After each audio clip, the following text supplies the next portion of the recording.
वहाँ श्री राधे मुखरा रानी के संग बरसाने पहुंची। दुल्ली लीला। श्री कृष्ण दर्शन का आनंद हृदय में नहीं समा रहा था। कैसे भी करके दिल के भाव छुपाए, रात्रि को भी श्याम सुंदर का चेहरा आंखों से हटता नहीं था, क्योंकि वो तो आंखों के रास्ते दिल में उतर गए थे। ये गीत की पंक्तियां हैं।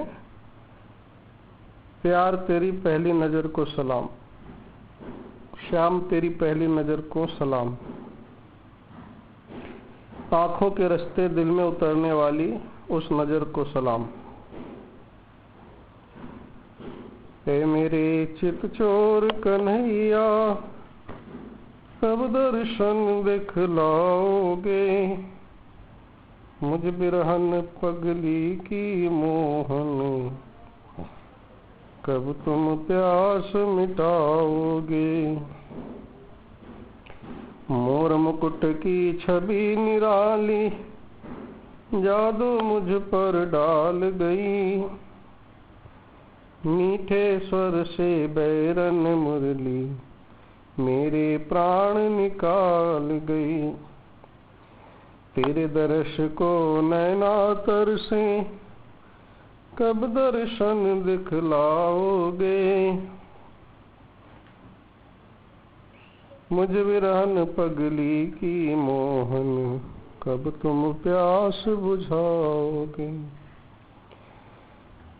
तेरी याद में सांवरिया में आहें भरती रहती हूँ, दम घुट घुट भरती रहती, पर दिल का हाल न कहती हूँ।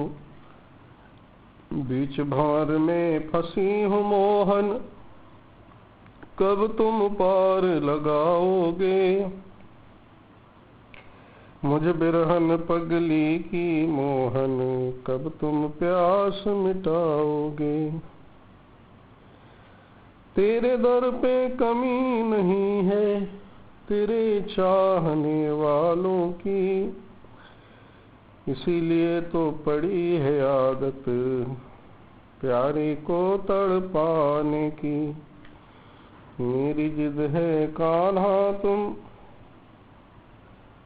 अब बचना मुझसे पाओगे, मुझ बिरहन पगली की मोहन, कब तुम प्यास बुझाओगे।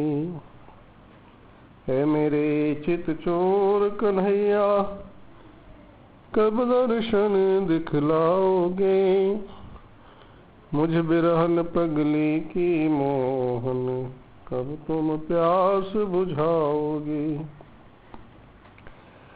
वहाँ श्याम की भी यही दशा है। प्यारी का कोटि चंद्र जाने वाला सुंदर मुख आंखों से हटता नहीं है। कब प्रातः हो, कब प्यारी से मिलन हो।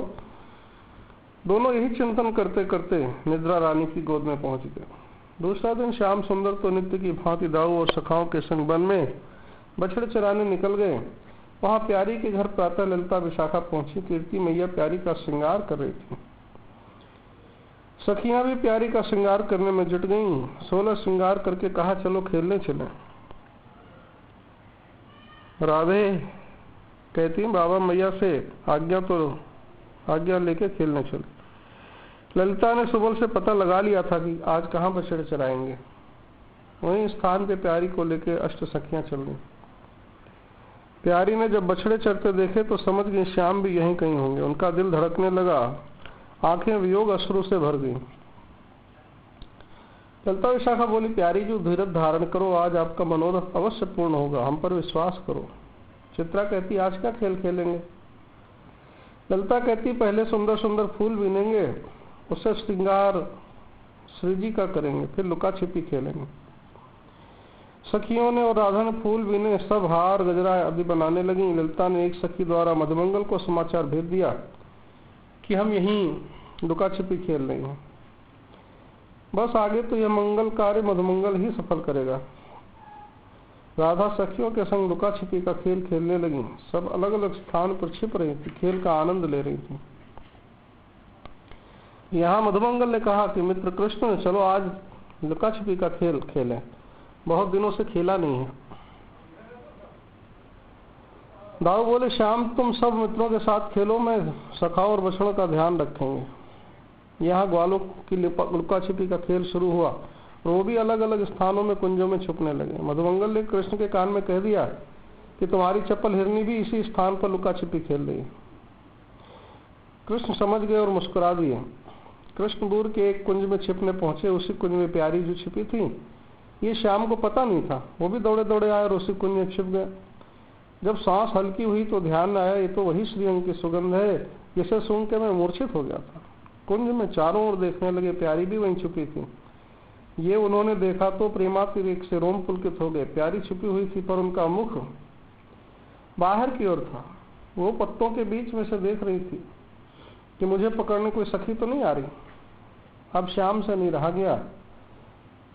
मैंने प्यारी की उपेक्षा करके उसे कल बहुत तड़पाया, आज उसके सारे मनोरथ पूर्ण कर दूं। पीछे से दबे पांव गए और आंखें बंद कर दी। प्यारी आश्चर्य पड़ गई, ऐसा सुकोमल हाथ किसका है जिसके स्पर्श से मेरे अंग अंग मूर्छित हो रहे हैं, रोमांचित हो रहे हैं। वो ज्यादा देर तक इस आनंद को नहीं संभाल पाई, मूर्छित होकर गिर पड़ी। श्याम उनका सिर गोद में उठा के उस वस्त्र से हवा करने लगे और बोले, प्यारी मैं कृष्ण। राधे के नेत्र खुल गए। आंखों से आंखें मिली तो राधे ने लज्जा से नेत्र झुका लिया। मन की इच्छा न होने पर भी भागने गई तो श्याम ने हाथ पकड़ लिया और खींच के दोनों भुजदंड में समा लिया और बोले, प्रिय कहाँ चली मुझे छोड़ के, मैं तेरा सुंदर श्याम हूँ, तुझसे ही मेरा सवेरा है, प्यारी तुझसे मेरी शाम है। तेरे बिन ये शाम अधूरा है, तू तो मेरे सिर की ताज है। राधा कहती हैं, प्यारे जाऊं कहाँ तुम्हें छोड़ के, तुम मेरे तन मन प्राण हो, मुझे जब से तेरी लगन लगी, तन मन में ऐसी अगन जगी। आठों याम तेरा नाम रटूं, तेरे बिन ये जीवन खाक है, प्यारे जाऊं कहाँ तुम्हें छोड़ के। कृष्ण बोली, अपने गले का हार मुझे दो। प्यारी बोली, पहले बताओ उसका क्या करोगे, फिर मैं दूं। कृष्ण, हार को दिन रात देखा करूंगा, उसे देख के मुझे तुमसे मिलने का सुख हुआ करेगा। राधे ने तुरंत दुलरी मोती की 2 लट की माला निकाल के श्याम के गले में पहना दी। ये भी ना सोचा कि मैया डांटेगी तो क्या करूंगी। कुंज से भाग के सखियों के मध्य पहुंची और श्याम से मिलन गुप्त रखा। यहाँ कृष्ण सखाओं के मध्य पहुंचे। उन्होंने मधुमंगल से प्यारी का मिलन छिपाया। प्यारी के अंतर के आनंद को ललिता ने जान लिया था, पर सोचा प्यारी को लज्जित क्यों करें, गुप्त रखना चाहती है तो गुप्त रहने दो। सखियां प्यारी को लेके घर पहुंची। कीर्ति ने लाली को गले लगाया और मुखड़ा से उड़ने लगी। अचानक ध्यान आभूषणों पर गया। बोली, राधे तेरी दुल्हन कहाँ गई। राधे रानी कहती, कौन सी दुल्हन। कीर्ति, वही जो आज मैंने तुझे पहनाई थी। प्यारी बोली, आज मैया तूने मुझे दुल्हन नहीं पहनाई। कीर्ति ने सखियों को बुला के कहा कि आज लाली को मैंने दुल्हन पहनाई थी या नहीं। ललिता बोली, मेरे सामने मैया दुल्हन लाई थी, विशाखा जी ने राधे तुम्हें वो दुल्हन पहनाई है। राधा कहती, मैया अब साची बात बताऊं, हम लुका छिपी का खेल खेल रहे थे, मैं एक निकुंज में जाके छिपी थी, वहां एक सांवरा आया, वही मेरी दुल्हन ले गया। मैंने तेरे डर से कहा नहीं, वो मेरे बराबर का था, मैं उसे नहीं जानती, जबरदस्ती ले गया। मैंने उसे बहुत कहा पर वो नहीं माना। ये सुन के ललितादी सखियों ने अंदर अंदर हाथ मिलाए, प्रसन्न हुई कि आज राधे श्याम का मिलन हो गया है। कीर्ति भी मन ही मन समझ गई, हर्षित हुई कि जो हमारा जमाई गुप्त सगाई जो की है वह बाह्य लीला जो करनी है, तो हमारा जमाई गुप्त सगाई जिससे की है वही दुल्हन ले गया। तो बोली, मैं जानती हूँ सावरे ढोटा को, सारे ब्रज में एक वही तो है जो चोरी करता है, बरजोरी करता है। जाओ सखी, वृषभानु बाबा को घर में बुलाओ। सखी बाबा को बुला लाई। वृषभानु राय ने घर में प्रवेश करते पूछा, क्या हुआ। कीर्ति बोली, आपको पता है आजकल हमारे नगर में क्या हो रहा है। अरे आज कोई सांवरा ढोटा राधा से जबरदस्ती दुल्ली उतरवा के ले गया। वृषभानु थोड़े क्रोधित होकर बोले, अरे ऐसा कौन है जो ऐसी मनमानी कर राधा से दुल्ली छीन ली? कीर्ति, आप अभी तक नहीं समझे, वो सांवरा ढोटा और कोई नहीं, नंदलाल है, वही सबसे अधिक उत्पाती है।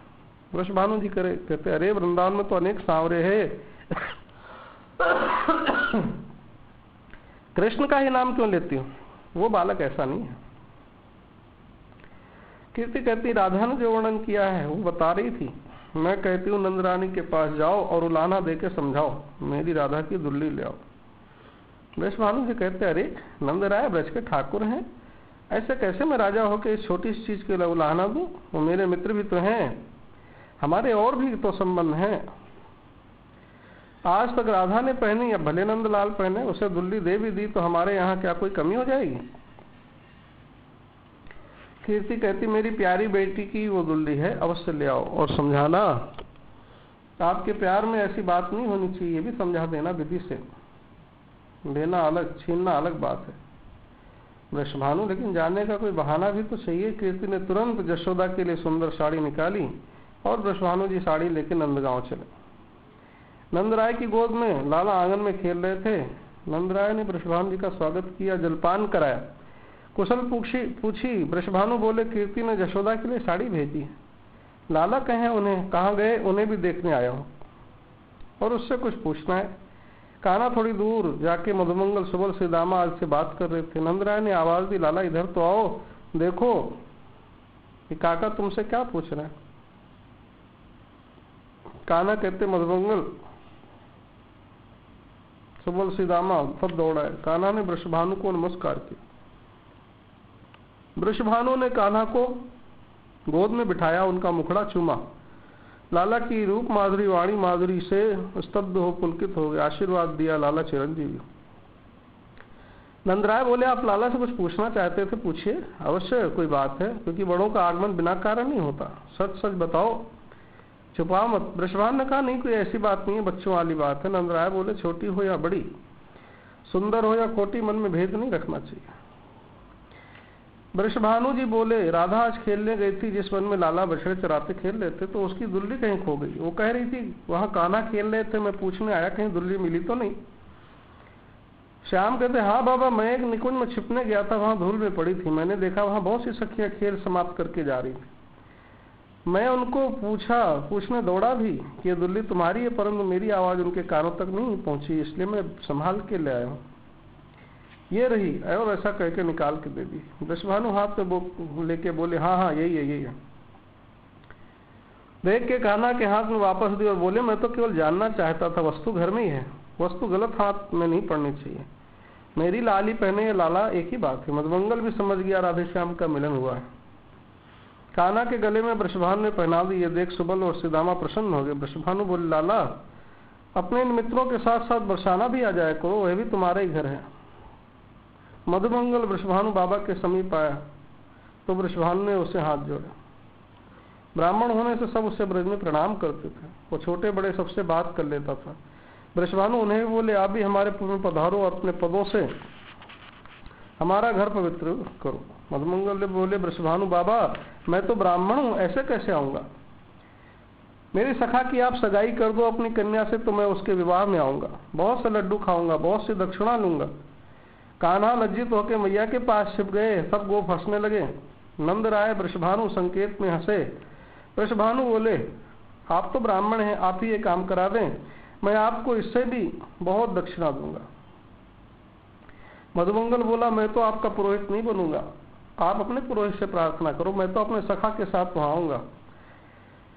कुछ सखा सोचने लगे, मधुमंगल वृषभानु बाबा का पुरोहित बन जाता तो इसका क्या बिगड़ता, श्री दामा या सुबल के साथ वहां चला जाता, अपने कान्हा की सगाई तो हो जाती, कितना आनंद आता।